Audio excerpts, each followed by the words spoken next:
آج تک کسی نے یہ دعویٰ نہیں کیا، میرے نبی نے دعویٰ کیا میرے پیچھے آؤ دنیا اور آخرت کی عزت پاؤ۔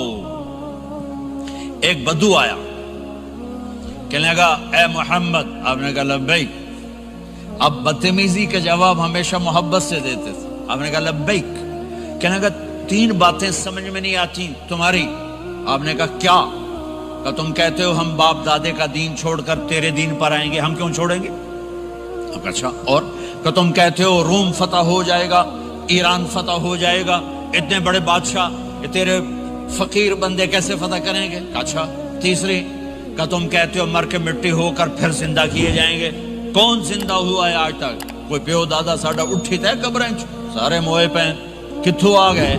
آپ مسکرائے، آپ نے کہا لعلک تطول بک الحیا، انشاءاللہ تیری زندگی لمبی ہوگی تو دیکھے گا سارا عرب میرا کلمہ پڑھے گا، ایران اور روم بھی ٹوٹ کے آئے گا، اور باقی رہے گی تیسری بات مر کے اٹھنے والی، تو اس دن تیرا ہاتھ پکڑ کے تجھے بتاؤں گا۔ تیسری گل پوری ہوئی کہ نہیں ہوئی؟ وہ کہنے لگا میں نہ مانوں، بڑا کوئی تکڑا ہے، واپس ہی ٹر گیا۔ جب مکہ فتح ہوا، عرب مسلمان ہو گئے، کہنے لگے ایک غلطہ ہو گئی۔ حضرت عمر کے زمانے میں ایران بھی فتح ہو گیا اور روم بھی فتح ہو گیا، کہنے لگے دوئی بھی ہوگی کہ دیں تری ہو ہی نہ جاوے، بھلیا کلمہ پڑھ لائے۔ تو اس نے کلمہ پڑھا اور ہجرت کر کے مدینے آ گیا اور زندگی مدینے گزاری۔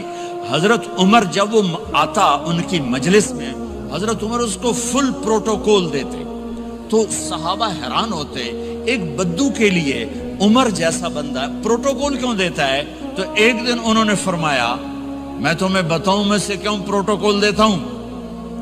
میں اس مجلس میں تھا جس میں یہ آیا تھا، اور اللہ کے نبی نے اسے فرمایا تھا قیامت کے دن تیرا ہاتھ پکڑ کے تجھے یاد دلاؤں گا کہ موت کے بعد زندگی ہے کہ نہیں، اور قیامت کے دن جس کا ہاتھ میرے نبی نے پکڑ لیا جنت میں پہنچانے سے پہلے کبھی نہیں چھوڑیں گے۔ لہٰذا یہ بڑا خصوصی آدمی ہے، اس کو میرے نبی نے پکڑ کے جنت میں پہنچانا ہے۔ میرے بھائی بہنوں میں یہ کہنے آیا ہوں، اپنے ہاتھ چھڑا کر نبی کے ہاتھوں میں دے دو۔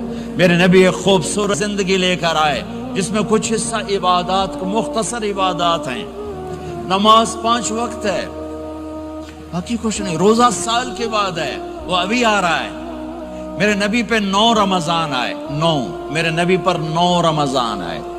مدینہ جانے کے بعد ہجرت کے دوسرے سال شعبان کی 2 تاریخ کو پیر کے دن روزے کا فرض ہونا نازل ہوا، اور میرے نبی ستمبر میں پہنچے ہیں مدینہ منورہ، اور رمضان یوں پیچھے جا رہا ہے، ستمبر سے اگست میں آیا ہے، اگست سے جولائی میں آیا ہے، اور جولائی سے جون میں آیا ہے، اور میرے نبی اللہ کے پاس چلے گئے۔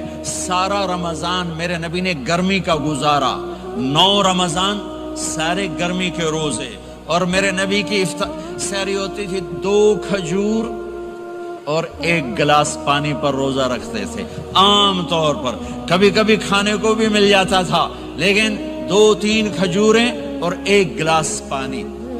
اس پر میرے نبی نے 9 رمضان گزارے، اعتکاف کر کے دکھایا، پورا مہینہ 20 دن 10 دن، پھر ساری زندگی 10 دن کا اعتکاف فرمایا شب قدر کی تلاش میں، اور امت کو خوشخبری سنائی۔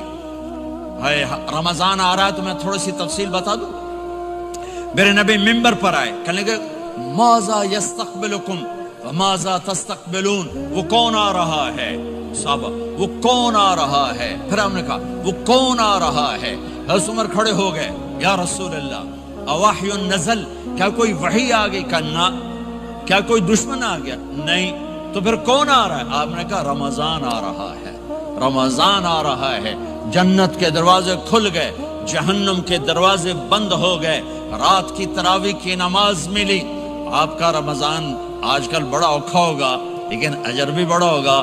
میں نے ایک دن پہلے واپسی رکھی بھی، 18 گھنٹے کون ہی تھے بھوکا رہے۔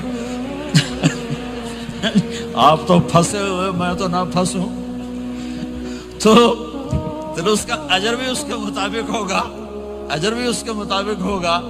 تو میرے نبی کا سارا رمضان گرمیوں میں گزرا ہے، گرمیوں میں گزرا ہے، اور آپ نے 3 دن تراویح کی نماز پڑھائی۔ پہلے کسی امت پہ تراویح نہیں آئی، ہماری امت، اس امت پہ تراویح کی نماز آئی۔ پہلی امت کا روزہ مشکل تو ہمیں ایک آسانی ملی، قیس بن سرمہ پہلی امت کا روزہ 24 گھنٹے 24 گھنٹے، جب ہمارے اوپر رمضان آیا 24 گھنٹے، پہلا روزہ دوسرا روزہ۔ قیس بن سرمہ ایک صحابی ہیں، اونٹ چرانے والے، اگلا روزہ کیسے شروع ہوتا تھا؟ سورج ڈوبنے کے بعد آنکھ لگ گئی، روزہ شروع ہو گیا، جب تک جاگ رہے ہو کھاتے رہو، آنکھ لگی روزہ شروع ہو۔ یہ گھر آئے، کہنے لگے بیوی سے کوئی افطاری ہے؟ کہنے لگے ویلے بیٹھے ہیں، کیسے کوئی نہیں۔ پھر کہنے لگے تو اتنا تھک کے آیا ہے تو چلو میں تیرے لیے کچھ انتظام کر کے لاتی ہوں۔ اب یہ تھکے ہوئے آئے تھے، یہ لیٹے اور آنکھ لگ گئی، سورج ڈوب گیا، بیگم کو آنے میں دیر ہو گئی۔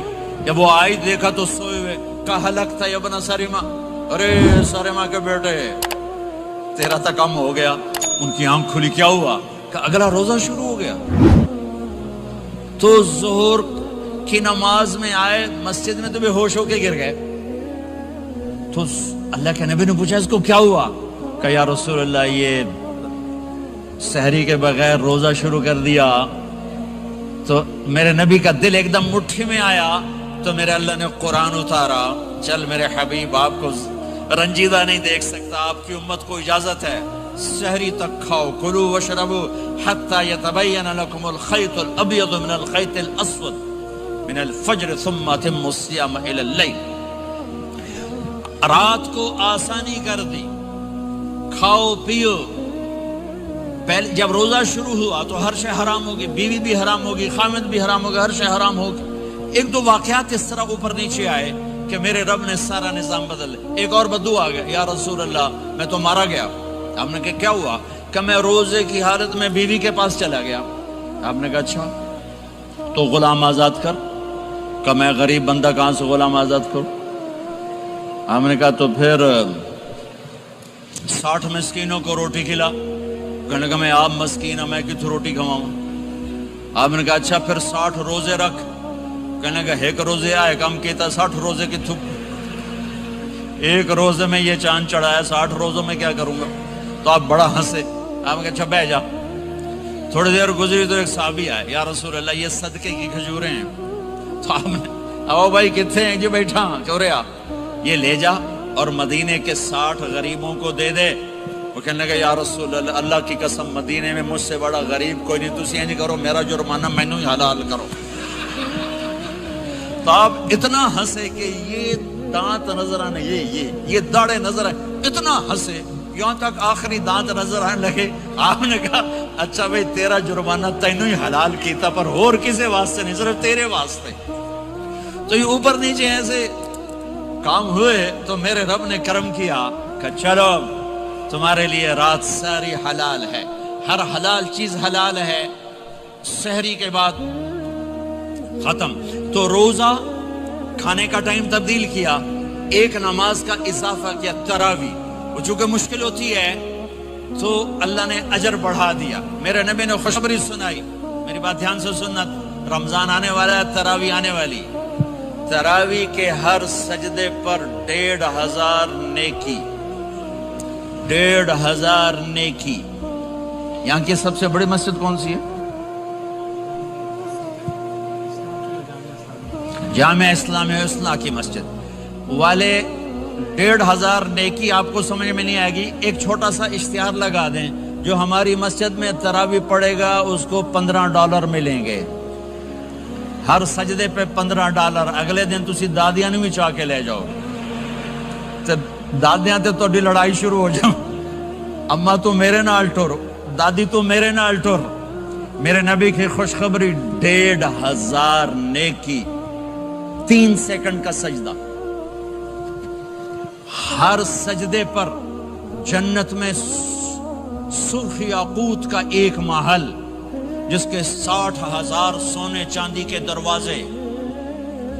تسی ایک گھر لے کے ساری زندگی قرضے لائی رکھ دے ہو نہیں؟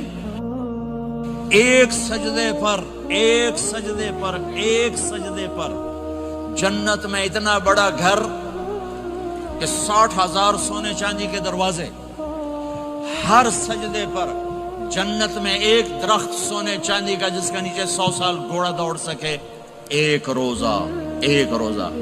رمضان کا کبھی سوچا رمضان کا مطلب کیا ہے؟ رمضان کو رمضان کیوں کہتے ہیں؟ اللہ نے 11 مہینوں کے نام عربوں سے رکھوائے اور روزے کے مہینے کا نام خود رکھا قرآن میں، شہر رمضان الذی انزل فیہ القرآن۔ محرم، صفر، ربیع الاول، ربیع الثانی، جمادی الاولی، جمادی الثانی، رجب، شعبان، شوال، قعدہ، ذوالحج، یہ عربوں نے نام رکھا، اور رمضان پہلے سے رکھا جا چکا تھا، عربوں سے رکھوایا۔ رمضان کے لفظ اور روزے میں کیا جوڑ ہے؟ رمضان کہتے ہیں جل جانا، جل جانا، جل جانا۔ تو اس کو روزے کے ساتھ کیا مناسبت ہے کہ جب کوئی مرد عورت روزہ رکھتا ہے یا رکھتی ہے تو پچھلے 330 دن کے گناہ، آج روزہ رکھا، بھٹی تیار ہو گئی، گناہ ڈال کے جلاؤ، دوسرے دن اور گناہ جلاؤ، تیسرے دن اور گناہ، چوتھے دن اور، 30ویں دن سارے گناہوں کو اللہ تعالیٰ جلا کے، راکھ کر کے، ایمان والے مرد عورت کو پاک کر کے، صاف کر کے، آخری رات کہتا ہے جاؤ بخشے بخشائے چلے جاؤ، جاؤ بخشے بخشائے چلے جاؤ۔ تو میرے نبی تو 2 کھجور پہ روزہ رکھتے تھے۔ اور ایک بڑا خوبصورت واقعہ ہے رمضان کا، کہیں سے بکرے کی سری پکی ہوئی آ گئی تو آپ بڑے شوق سے کھا رہے تھے، اور ساتھ ارباز بن ساریہ بھی تھے، حضرت علی بھی تھے، اور حضرت مقداد بھی تھے، 3-4 آدمی سری کھا رہے تھے۔ بلال رضی اللہ تعالیٰ عنہ آئے کہ یا رسول اللہ سحری کا ٹائم ختم ہو گیا ہے، میں اذان دینے جا رہا ہوں، آپ کھانا پینا بند فرما دیں۔ اب میں کہا ٹھیک ہے، وہ باہر چلے گئے، اذان دینے لگے، پھر خیال آیا میں دیکھ لوں کہ آپ نے کھانا چھوڑا کہ نہیں چھوڑا۔ واپس آئے تو آپ کھا رہے تھے۔ یا رسول اللہ واللہ لقد اصبحت، اللہ کی قسم صبح ہو گئی۔ آپ نے ہاتھ پیچھے کر لیا، کہا ارے بلال نہیں ہوئی تھی، نہیں ہوئی تھی، تیرے قسم کھانے پر اللہ نے پہلے نکال دیا اس کی، کہ تیری قسم جھوٹی نہ پڑے۔ حضرت علی نے فرمایا اگر بلال قسم نہ اٹھاتے تو جب تک میرے نبی کھاتے رہتے اللہ صبح کو پیچھے ہٹاتے جاتے۔ دیگ پک رہی تھی، ابو عبیدہ رضی اللہ تعالیٰ عنہ بن جراح وہ دیگ پکا رہے تھے، بکرا۔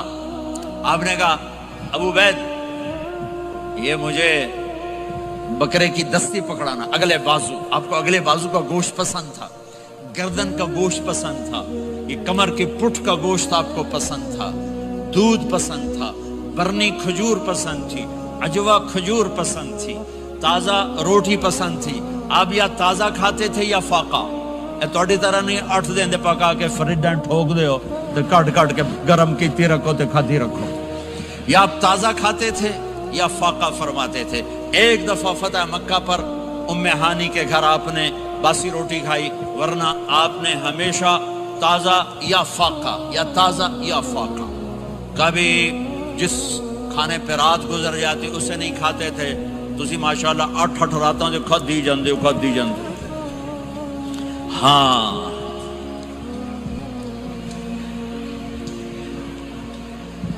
تو کہنے لگے عبید یہ دستی پکڑانا، تو انہوں نے ایسے بکرے کا بازو نکال کے پورا آپ نے یوں پکڑا، نوچ کے پھینکا، کہا دستی پکڑانا، انہوں نے یوں نکالا ڈوئی سر، آپ نے پکڑا، کھایا، کہا مجھے بکرے کا بازو دستی پکڑانا، کہا یا رسول اللہ بکرے کی 2 ہی ہوتی ہیں۔ آپ نے کہا تیرا بھلا ہو جائے، اگر تو میرے کہنے پہ ڈوئی ڈال دیتا، جب تک میں کہتے رہتا اللہ مجھے نکال کے کھلاتا رہتا، اللہ مجھے نکال کے کھلاتا رہتا۔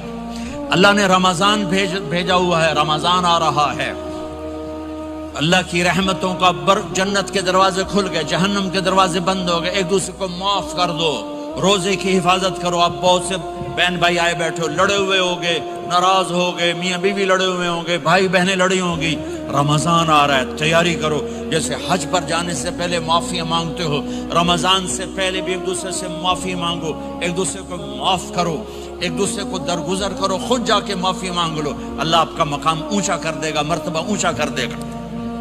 آخری رات اللہ تعالیٰ فرماتے ہیں جاؤ تمہارے رات کی قیام اور دن کے روزے کے بدلے تمہیں سب کو معاف کر دیا، مانگو۔ اور ایک رات اللہ نے شب قدر بنائی جو 1000 راتوں کے برابر کر دی۔ وہ آج آپ کی تو راتیں بڑی چھوٹی ہیں، 5 راتیں جاگ لو 3 گھنٹے دی بھی نہیں رات ہوندی، تو 5 راتیں جاگ لو، 21 23 25 27 29 ان میں سے ایک رات ضرور شب قدر ہوگی۔ ایک رات کا جاگنا 80 سال کی عبادت سے بڑھیا ہو جائے گا، صرف ایک رات کا جاگنا، ایک رات کا جاگنا۔ ایک شرط ہے، دل میں بغض نہ ہو، نفرت نہ ہو، حقارت نہ ہو، کسی مسلمان کو حقیر نہ جانو بلکہ کسی انسان کو حقیر نہ جانو، تو آپ کی بندگی اللہ کی بارگاہ میں پہنچ کر آپ کے مقام کو اونچا کر دیں گی۔ تو عبادات میں ایک نماز ہے، پھر کو روزہ ہے، پھر زکوٰۃ اور حج مالدار لوگوں کا فریضہ ہے، غریبوں کا نہیں ہے، متوسط طبقے کا نہیں ہے۔ تو عبادات کا جو نصاب ہے بڑا مختصر ہے۔ 5 نمازوں پہ کتنا وقت لگتا ہے؟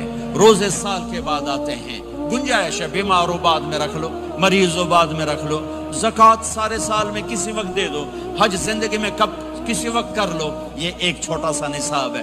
دوسرا میرے نبی کی زندگی کا پہلو جسے میں ہائی لائٹ کرنا چاہتا ہوں، جو نمایاں ہے، جو روشن ہے، وہ میرے نبی کی زندگی ہے، وہ میرے نبی کے اخلاق ہیں، وہ میرے نبی کا درگزر ہے، میرے نبی کا پیغام محبت ہے۔ میرے نبی نے فرمایا اسلام کا سب سے مضبوط عمل کیا ہے؟ ایو اور الاسلام اوثق۔